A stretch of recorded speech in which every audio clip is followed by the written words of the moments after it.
In this video, what we're going to do is look at some more advanced tactics for increasing the action, the conversion, increasing the amount of money that you make from each individual list that you have. First up, you want to educate your subscribers. That is the goal of your email campaign. Don't look at it so much as, I've got a list of 10,000 people, so here's the amount of money that I need to make. Approach it from the standpoint that you actually feel it's your responsibility to educate these people on whatever it is. So you've actually got a burden for that. What we see a lot of times is people that are led about by greed and they're doing everything with the motivation to make money. Guess what happens? It doesn't work typically. I mean, not to say that nobody motivated by greed ever makes money, because they do, but as far as being a success, and it's my goal to help you be a success in your life, not just in marketing, right? I want to help you be happy with yourself. So approach this from the standpoint that you're a teacher, and it is your job, it's your responsibility when people come on your list to help them, to educate them. And as kind of like a side benefit, you're going to make money doing that. Have a call to action in your emails. This is something that, people, I see this on sales pages still, although most people are catching up to that, but I see it in emails all the time. You don't just put a link in your email and assume people know to click on it. You actually need to tell them to click on it, to watch the video, to click on it and fill out the form, whatever it is. You want to have a call to action. And it kind of goes, it's one of those things that people they eliminate because you're sitting down writing this email and you know what you want people to do. So you're so close to the problem that you're not able to realize that you really do need to tell them to do that. Attention-grabbing subject lines are very critical in your marketing campaign, because it doesn't matter how good your offer is. It doesn't matter how good what your, maybe you've got a free webinar for them to sign up and watch, and it's going to be very valuable. Even the copy in your email could be really, really, really good. But the fact is, if your subject line isn't good and doesn't grab their attention, they're never going to read about the webinar. They're never going to sign up, and they're never going to get that good content that you're giving them. So an attention-grabbing subject line is critical.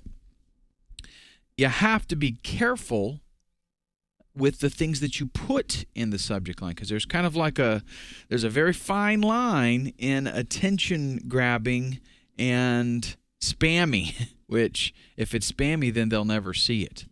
So here are some things that you want to do and some things that you don't want to do to help your subject line be attention grabbing but not violate any other rules.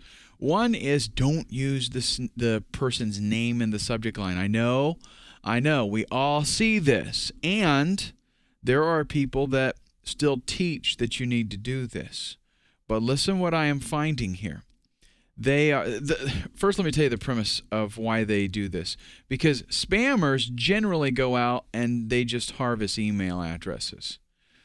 So they typically don't have people's first name, whereas as a legitimate marketer, I ask for their first name and their email address, and they give it to me. Okay, same thing for you.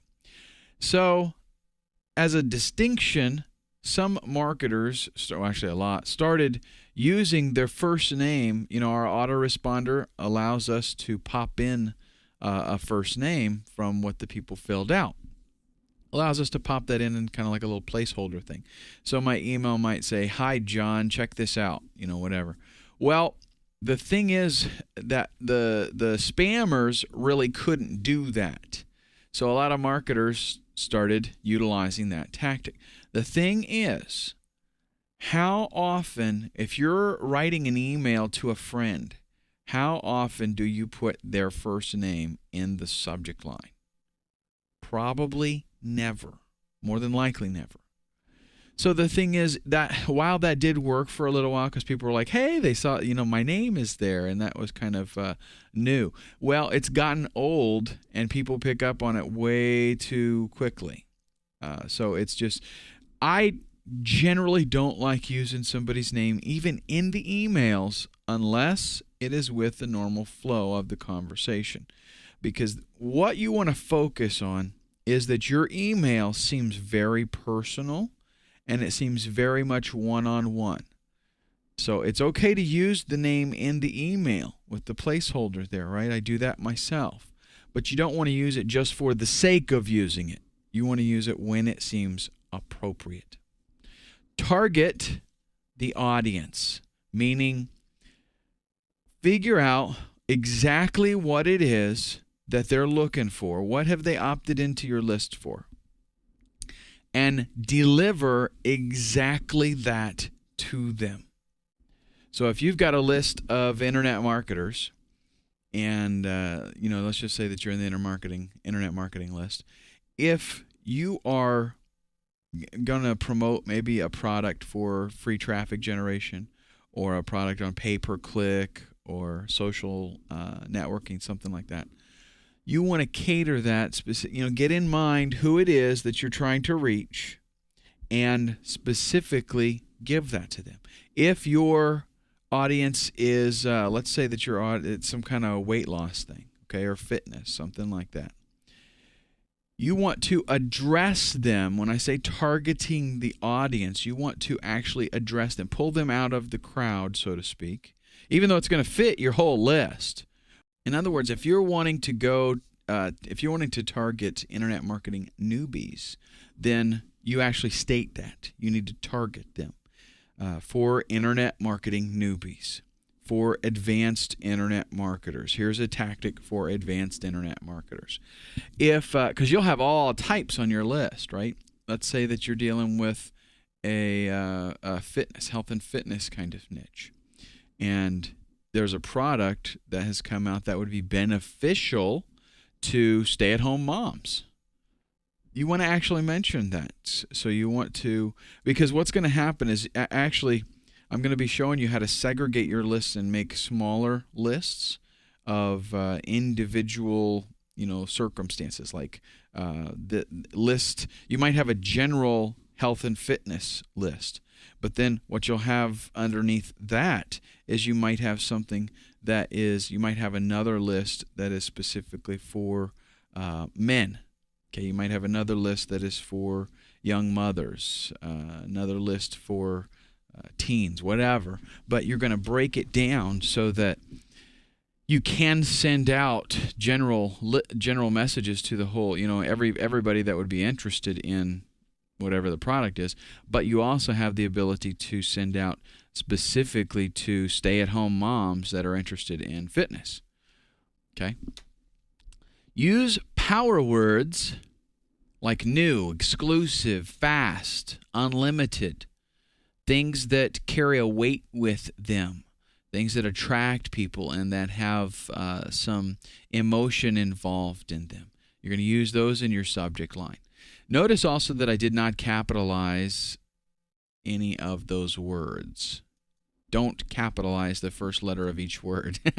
Why? Well, because it looks too much like a corporate style email.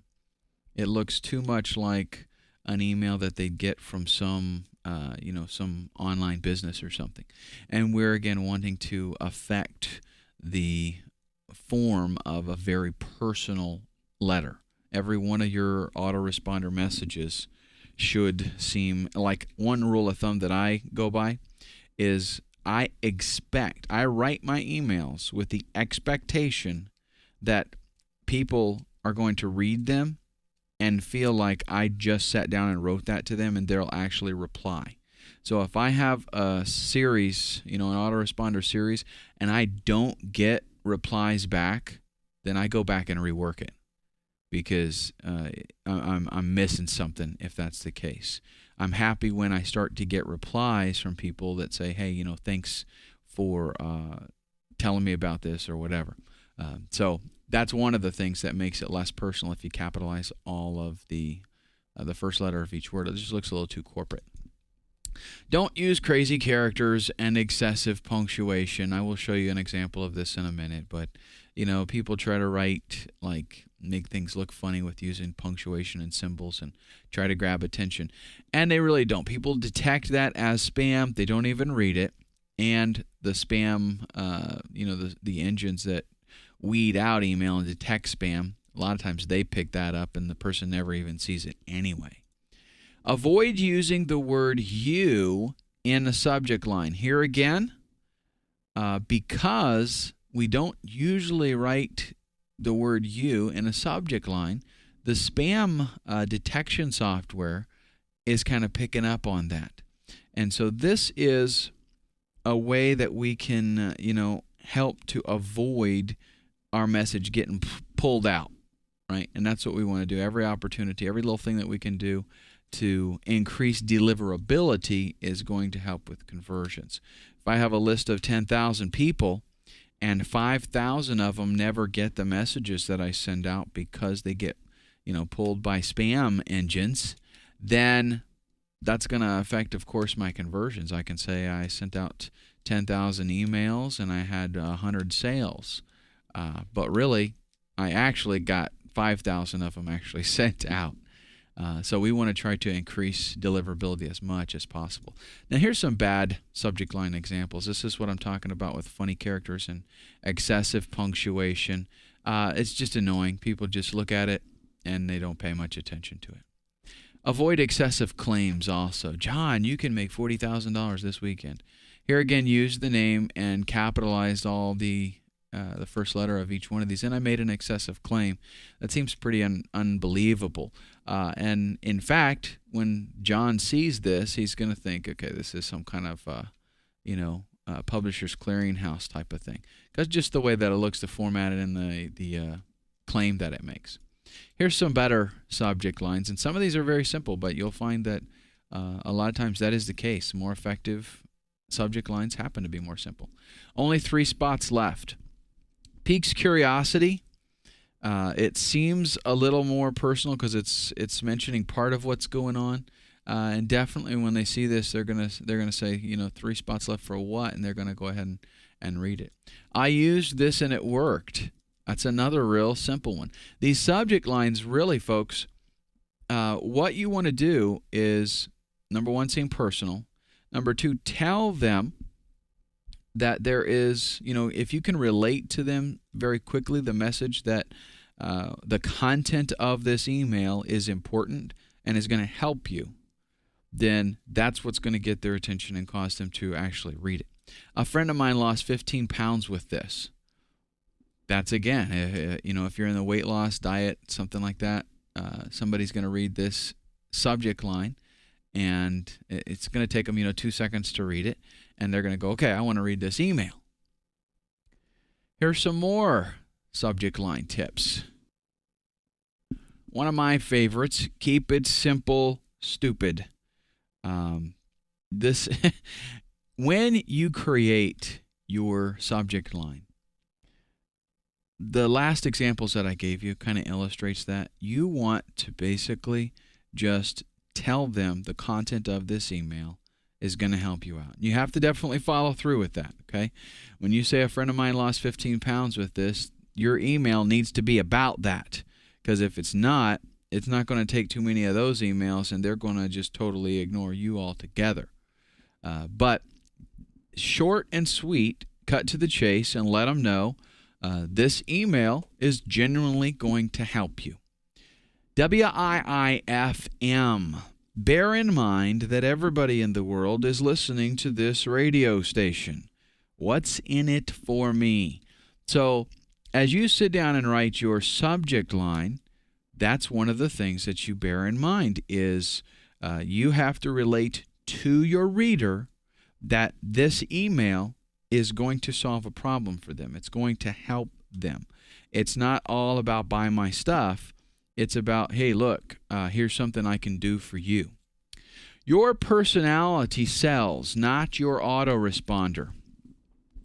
This is something that probably needs even more stress put on it. but I'll do my best here with this. Your very unique personality is what is going to separate you from the regular marketing world that's out there. So therefore, in everything that you do, not only your subject line, but the actual emails themselves, you need to let that personality come through. And if maybe you don't have a personality, or maybe you have a personality that a lot of people don't get along with, okay, whatever the case might be, you can go ahead and affect a different personality. You can you can have maybe a writing personality where maybe you're normally a pretty sober, relaxed individual, and you want to seem energetic in your emails, okay? So you affect that energy when you sit down to write, but you need to have a focused personality that people can recognize and let that come out in everything that you write, really.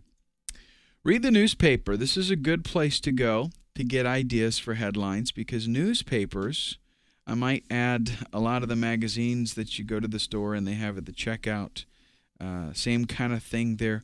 What they do, and they're very, very good at it, is they target a specific part of a story that they want to tell.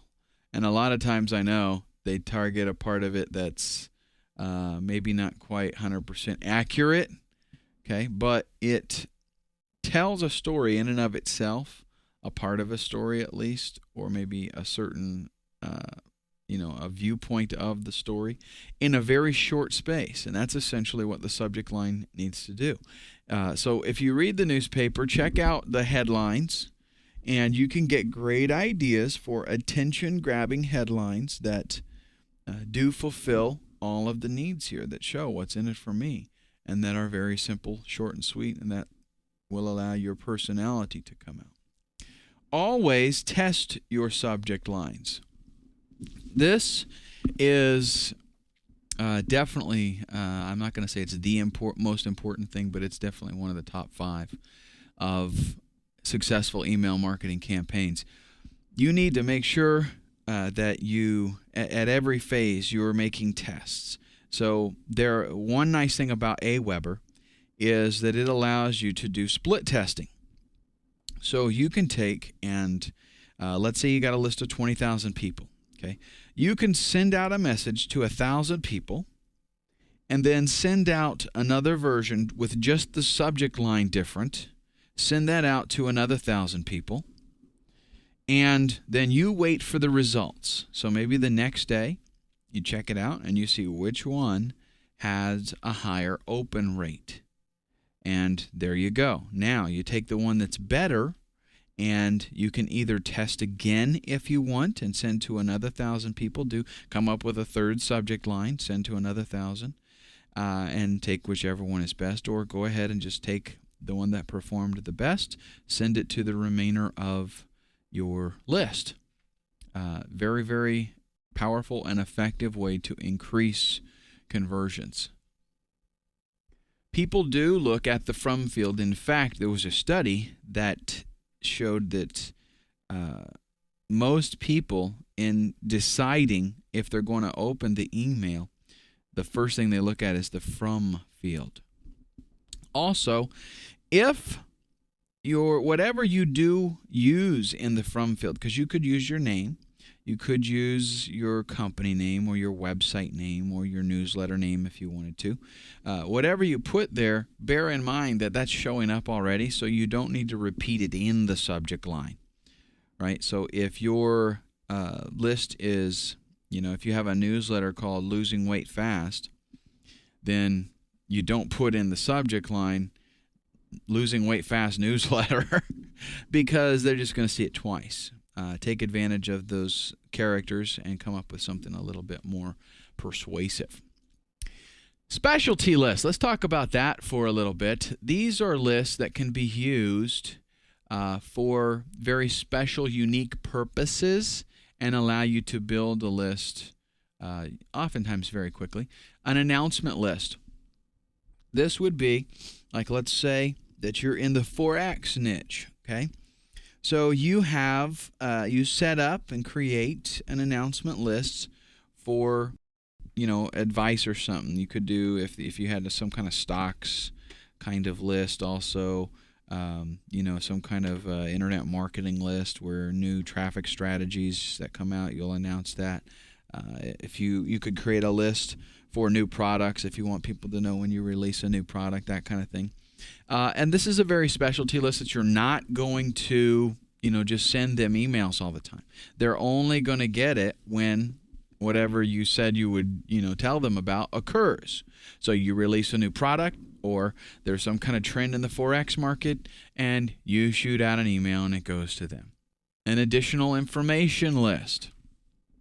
That's pretty self-explanatory. If people just want to find out some more information about a specific product or a technique or something, then they can sign up. They can get more information. A lot of times, these lists, you're not going to hammer them like you would a regular list. The purpose of them is just to deliver something in a way that whatever you specified initially.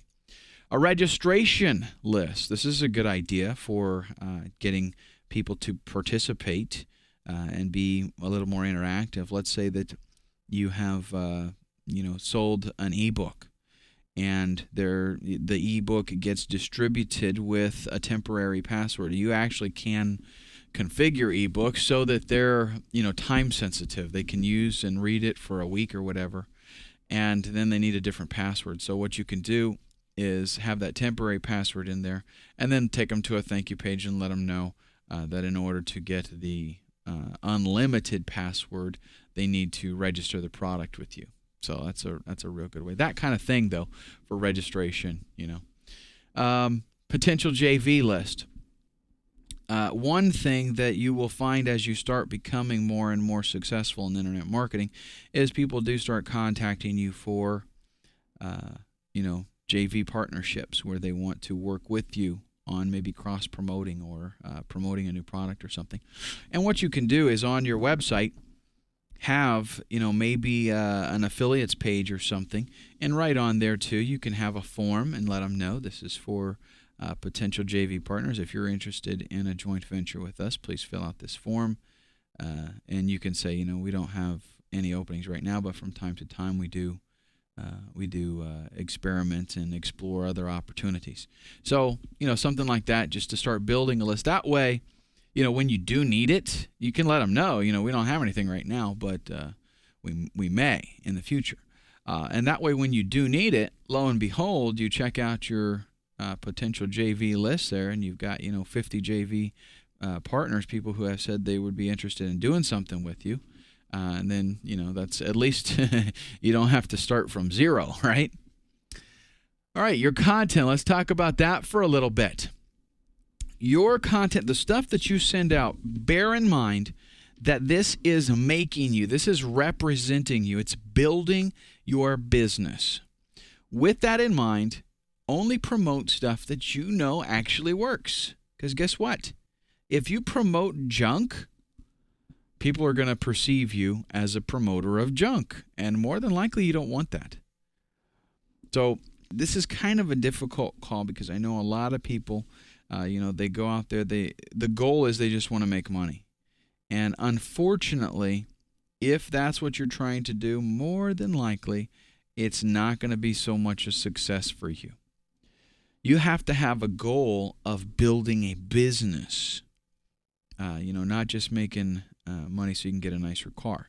You need a goal of building a business because that's what this is all about.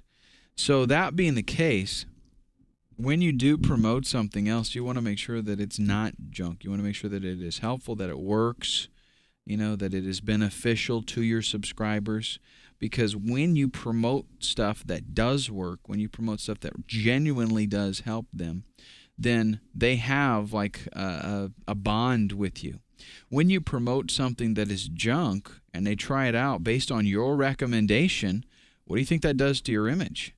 It doesn't help it, that's for sure.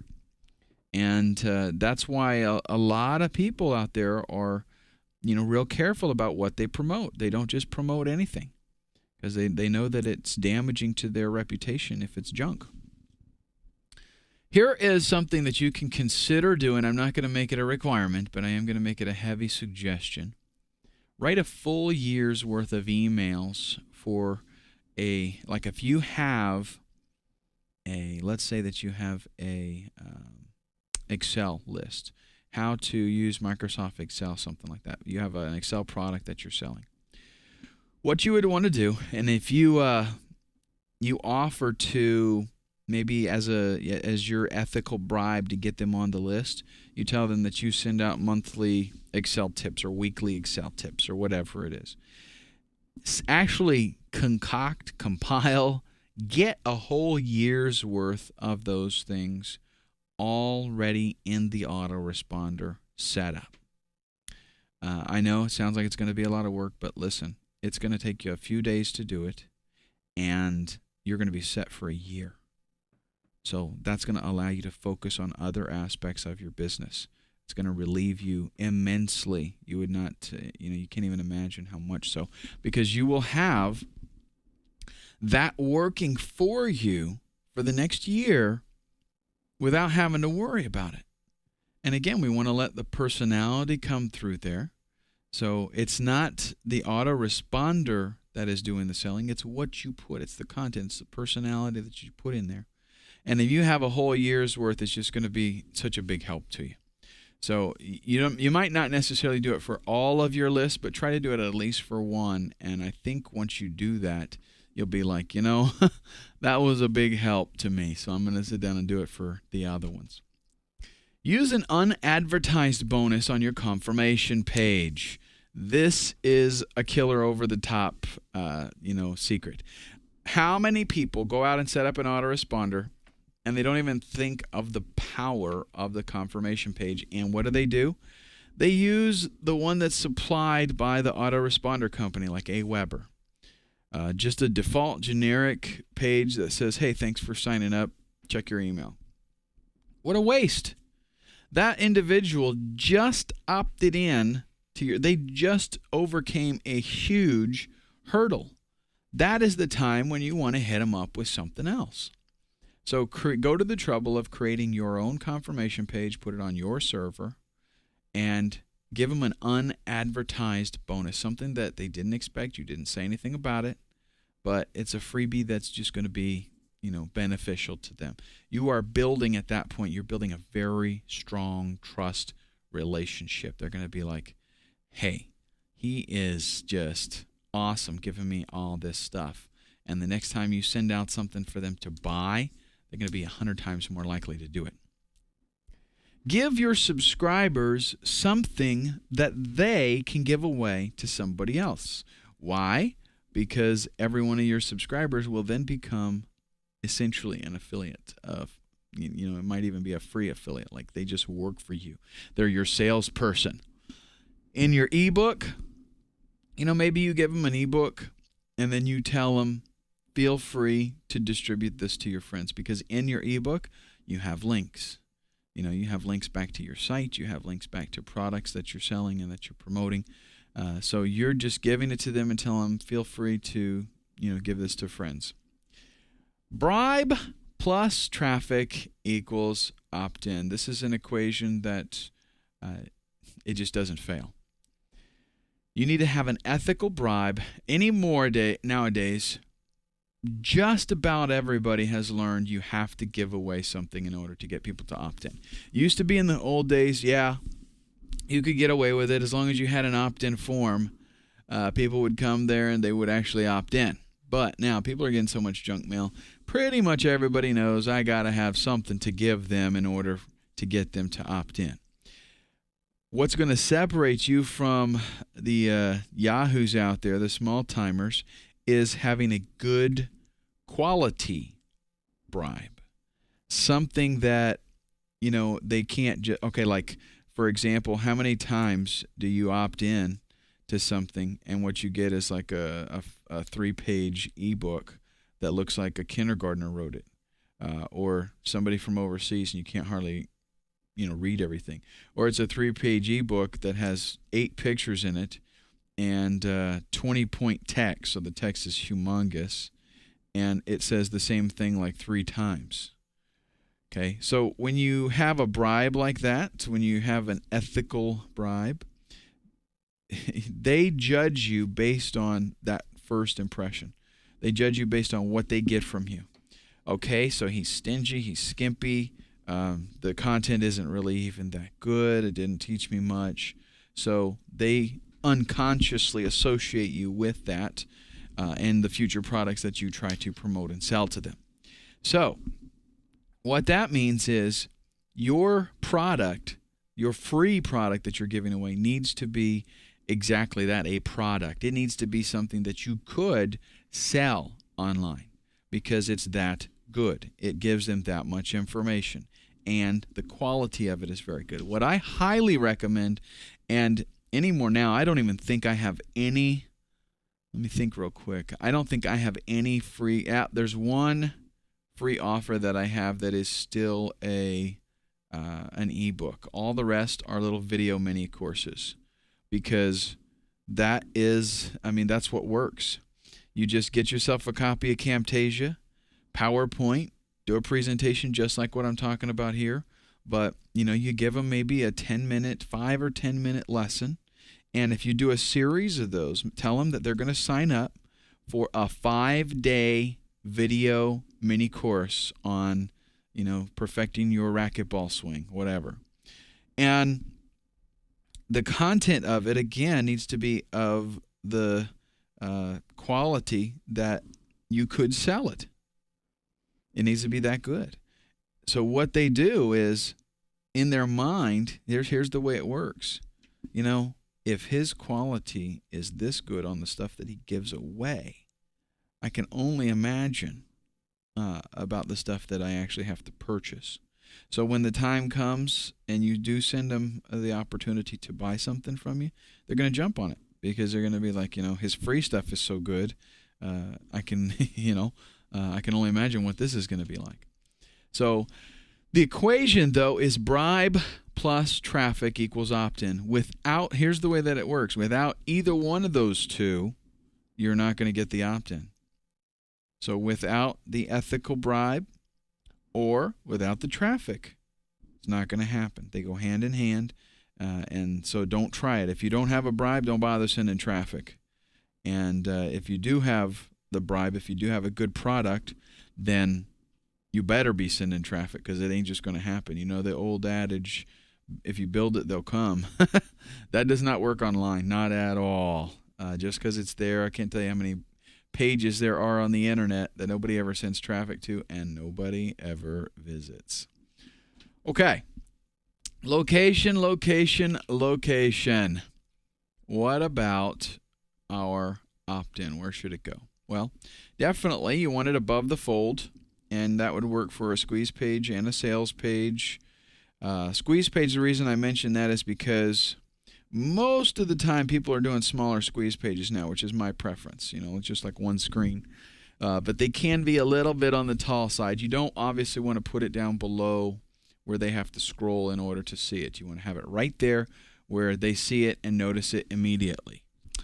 Also, have an opt-in in line with the content. So if you're talking about a sales page, for example, or you're talking about another, a product page or something like that, have another opt-in form in line so while they're reading, they again have the opportunity to opt in. It's very important that they see this wherever they might get an inclination to go ahead and opt in. Also consider, this is something fairly new that I have seen. I haven't been able to do this on any of my opt-ins yet, but I do have it in the works. Put the opt-in form in the video. I use a whole lot of video in my marketing, and this is one of the things that I'm getting ready to implement here within the next couple of weeks, actually, is creating a video with an opt-in form. Now, that requires a little bit of flash programming, and if you can't do it yourself, if you're not inclined to technical stuff, then you'll have to have somebody on, like rentacoder.com or elance.com do that part for you. But the way this works is not having, and it's still fairly new, okay, so you can get on it pretty quick, but typically what people have, and I'll just draw it for you real quick, typically what they have is a video playing right here, and then name, email address, and a submit button. Okay, but what this is actually talking about is having a video, and it takes up the whole area. They watch the video, and then at the end, a box pops up for them to put their name and email address and the button right there inside the video. It's actually pretty slick. It looks really nice, and it definitely grabs their attention, and it's something that's still fairly new, so it's very effective. Let's talk about the ethical bribe that we're giving away, or the offer itself. Somebody comes to your squeeze page, and what I see time and time again that I got to go over is they're actually trying to sell the product on the squeeze page, and that's a real bad idea. They're trying to make it kind of like a mini sales page, but it doesn't work really. If you get somebody to come to your squeeze page, or you can call it a landing page or capture page, you are trying to sell the opt-in. In other words, 100% goal is get them to enter their name and email address, whatever information you're trying to collect. So that means that everything on the squeeze page has the intent and purpose of getting them to enter those details and submit them. That's the whole point. So you're not trying to sell a product. Like, one of the biggest things that I do nowadays is, if I've got something to sell, I don't even mention the product on the squeeze page. Okay, the product name is never mentioned. The the price, obviously, nothing like that. What I've done is I've created a little mini course, a video course that they can watch, that's going to give them some really valuable information that's related in that niche. So I know that if they would be interested in this certain product, then they would be interested in receiving the information that I have. So I've created the mini course, and what I'm selling is the opportunity for them to learn, to better themselves. People tend to buy. They don't buy things, they buy what the thing will do for them. Same goes for the opt-in page here. They don't opt in to get something. They opt in to get what that thing can do for them. That's the facts. So don't think just because you have an ebook or a video mini course or something that alone makes people opt in. It doesn't. You have to be able to demonstrate what that thing is going to do for them. So you're selling the opt-in by expressing to them what they're going to gain by the free giveaway that you're giving them. Not the product. We're not talking about the product. It's not even mentioned. You're just talking about what it is that you're about to give them and what benefit they'll receive from that. I like to use a video e-course. I've already said that several times, but I just want to stress it again. This is what I find to be most effective, and the reason is this. It's not something that they download, okay? A lot of times with an ebook, you will give them a link where they can download it. If you do it smart, at least you will send them to a web page where you have an opportunity to show them some other stuff, right? And they can, in other words, in your email, if you are using an ebook, do not put the link to download the ebook right there in the email. You put a link to a website where they'll go, and the product, the ebook that you're giving away, the download link is on that website. And they can go there and they can click and they can download it, but you've got other stuff there. Okay, so you got them to come visit you again. And that's better. The more and more we can get people to be exposed to us, the more likely that they are that they're going to buy from us eventually. But what this is you set up the same thing. You set up a page. You can have day one, and it's set up on a certain page, and there's a video for them to watch. So they come and watch the video. But on the same page where they watch the video, you've got a link where they could download or where they could visit the sales page for the product that you're promoting. Maybe it's an affiliate link, or maybe it's a product of your own that you're selling. But right there when they watch the video, they have the opportunity to go and click and find out some more information. And you do that with every single one of them. Let's say you have a 5-day e-course.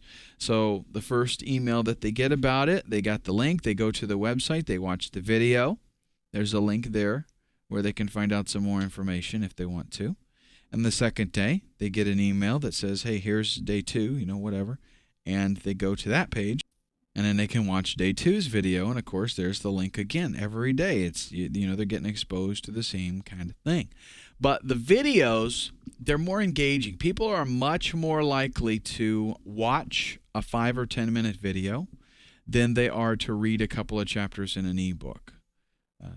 Just because it's people tend to be lazy. And they like receiving information like that a lot.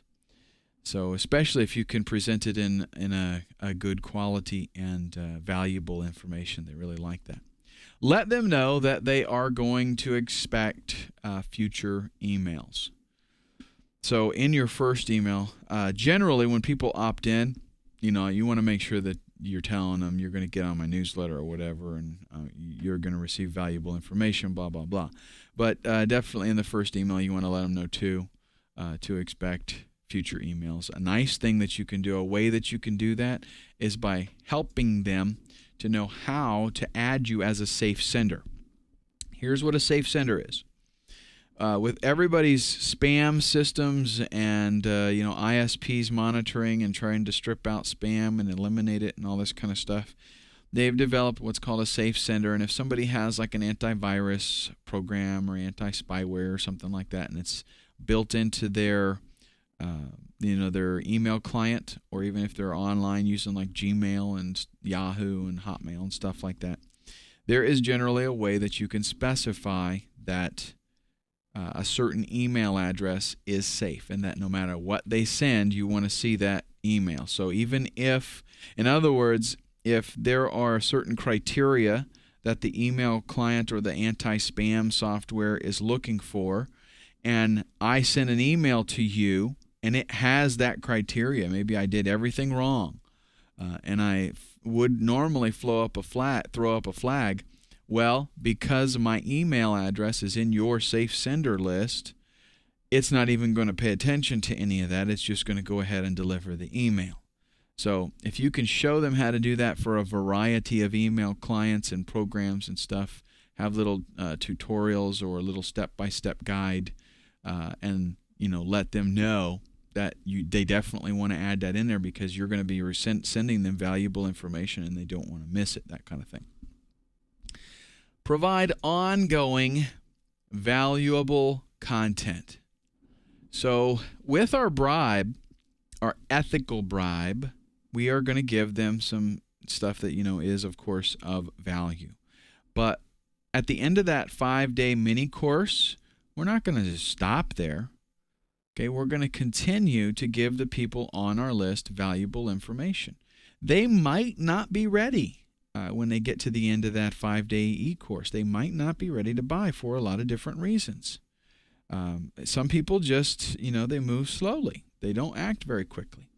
So what we're going to do is to continue after that to provide valuable content that generally will help them out. Now, it doesn't necessarily need to be stuff that you would package and sell. It doesn't have to be like that.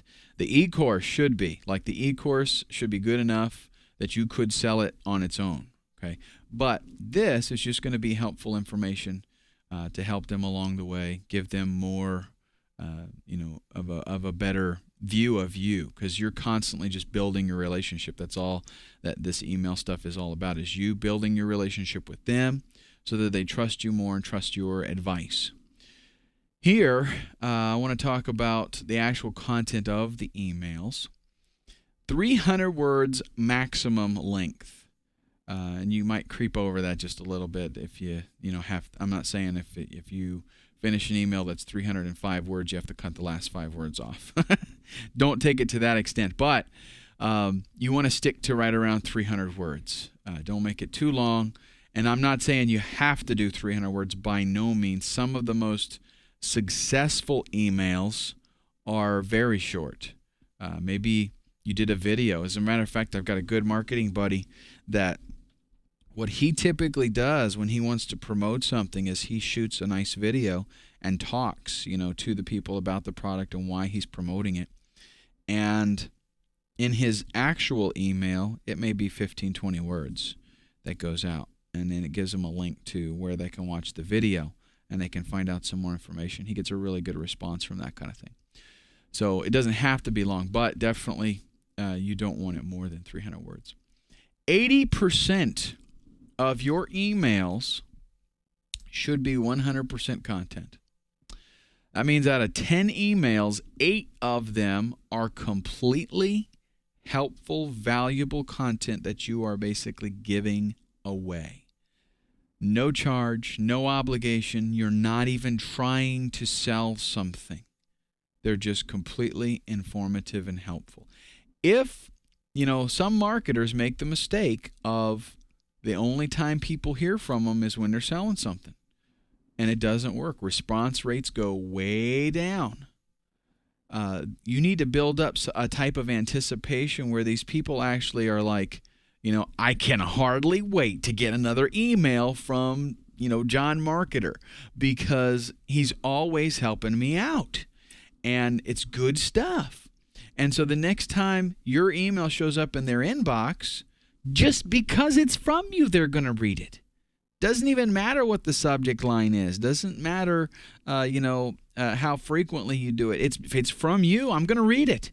So they open it up.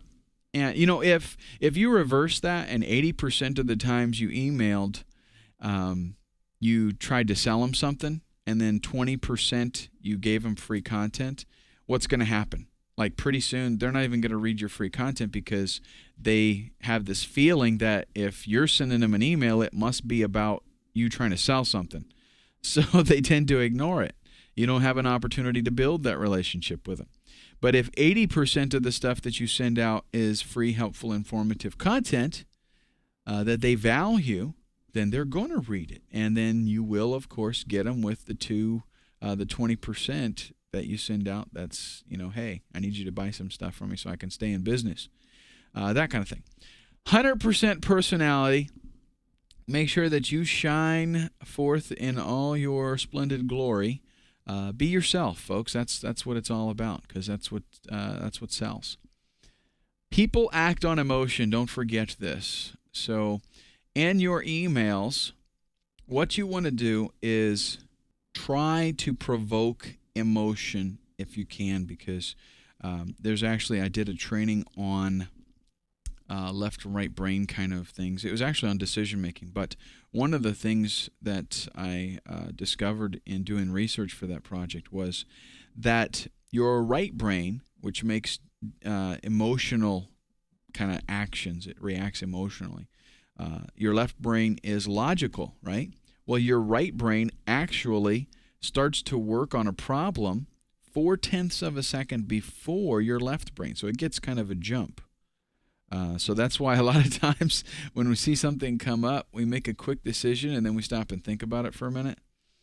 Because the right brain said go, and then the left brain caught up and said, hey, hold back now. Hold on a second.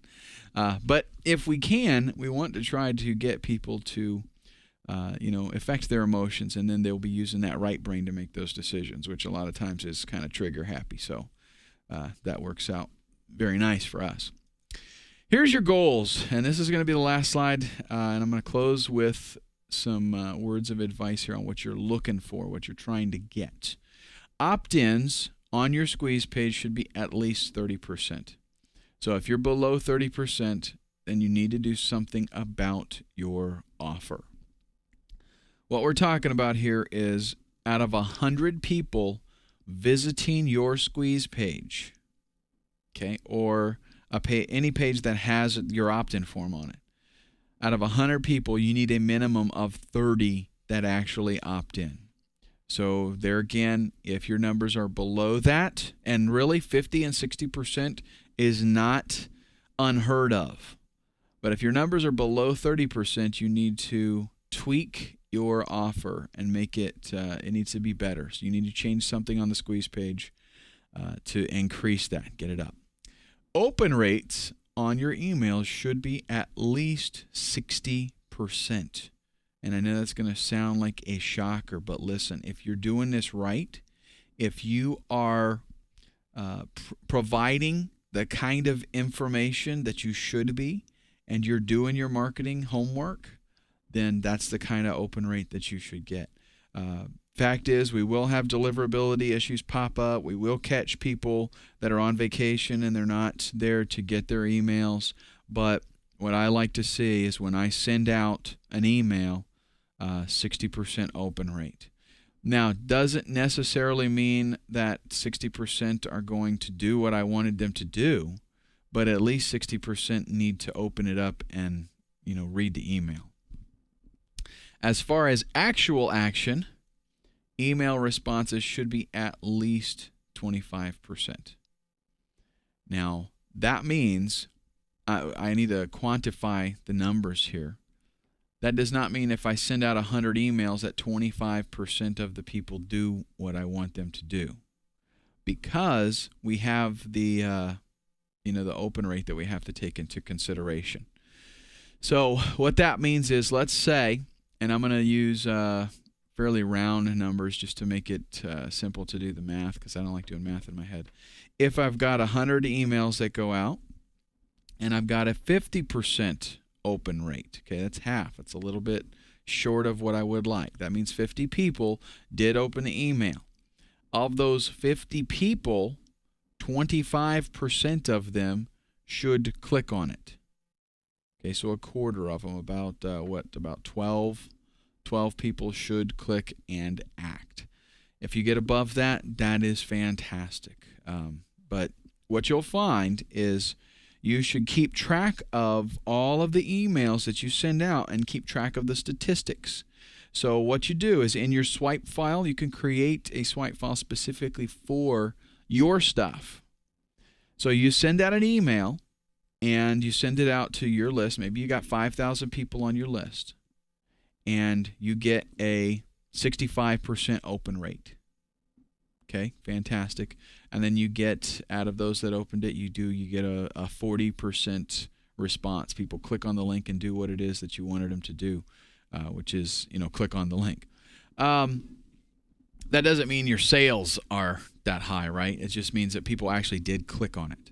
Well, what you want to do is keep track of that, and maybe even if you want, you can go to the extent of making an Excel spreadsheet to say, okay, here was my subject line, here was how many people I sent to, here is the open rate, and here is the response rate. This percentage of people clicked on it. Well, the next time you send out another one, maybe it bombs and you got a 10% open rate, and the email response was like 5%. It was just ridiculous. So what you want to do is keep track of that kind of stuff and analyze it and look at, okay, this one here worked. Why did it work? And this one here didn't work. Why didn't it work? And that will, definitely make you a better marketer, make you a better email marketer. All right, so I wish you the very best in getting maximum cash from your email list. Thank you so much for joining me, and squeeze the trigger and ride the bullet.